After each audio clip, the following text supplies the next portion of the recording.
Welcome to the Sage Thought Leadership Podcast, transforming the way people think and work so their organizations can thrive. Well, hi everyone, and welcome to our podcast. I'm Ed Kless, and with me today is my Sage colleague, Jennifer Baker. Jennifer has over 15 years of people experience, starting her career early as a journalist and going on to the public relations space and finally landing in the HR world as a recruiter. She then took that passion for her candidates and turned her focus inward into colleagues as an engagement and experience leader in Sage North America. She runs the leader engagement side for Sage and works with leadership in response to the survey that we do and put out twice a year. And she also works on the program side in response to colleague needs and feedback from the survey. Welcome to the Sage Thought Leadership Podcast, Jennifer Baker. Thanks, Ed. I'm really happy to be here today. Well, first off, Jennifer, why do you do what you do? You know, it's pretty simple for me. I actually really am one of those people that love people. I love kind of the study of what makes us tick and why we do what we do. And I've always been a very big kind of a thought leader, I would say, in how to treat people compassionately and empathetically. And that was long before it was a thing. And so it really, for me, it's a very easy role because the center of it is people. And I just love kind of that component of our world. So that's really what makes me do what I do. And tell me more about this trend toward more colleague engagement and experience in the workplace. Yeah. So I would say about 5 years ago, and that's pretty broad, but about 5 years ago, there was a trend that started in the market in the HR world with really kind of the people first thinking. So design thinking, where you don't really do any of this top-down leadership. It's all about colleague first and then really building plans around that to build your culture. I would say we were very much heading in the right direction as a community back maybe 2 years ago. And then the pandemic hit. And everything just got, I would say, accelerated to a place where not only were people first, but really that thinking about how to look at everything differently, how to look at it through a colleague's eyes, how to look at it through what works for them in the moment, and really shifting that thinking that it is a company decision, but now it's actually a people or a colleague decision because of the way we were forced to rethink everything, weren't we, in the last 2 years. So that people first strategy is really, I think, what really led this movement. And then you had what was pieces of the DE&I world, diversity, equity, and inclusion in the workplace.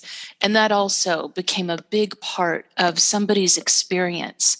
I know even for us at Sage, we were already heading in that direction. And then some things happened in our world that really changed the way not only people were thinking inside organizations, but also how they were thinking outside. And in order to retain that top talent and to get people really even in the door, you had to have a really strong DE&I roadmap. And so that also becomes people first, doesn't it? It's all connected.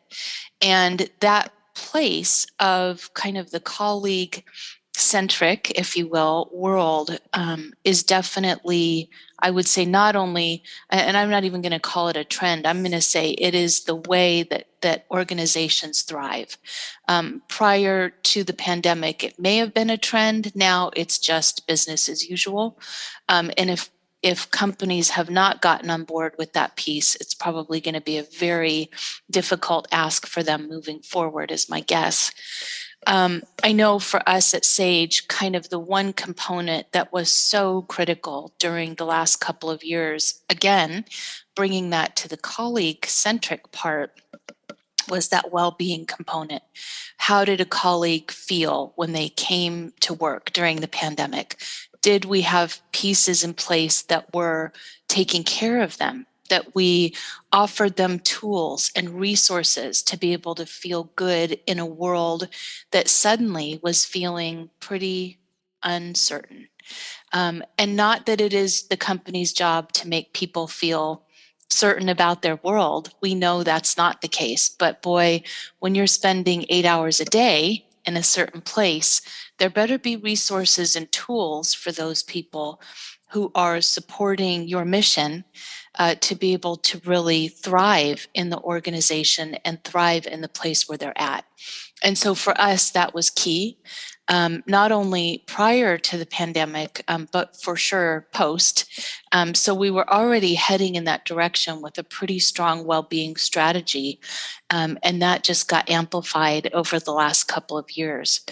So I think when you think about all those things together, that people-centric focus, the DE&I piece, the well-being piece, and then of course, the change of mind and the shift of how we're flexible in the work that we do, that has all really shifted our engagement. So how does somebody feel about the place they're working at? Would they recommend it?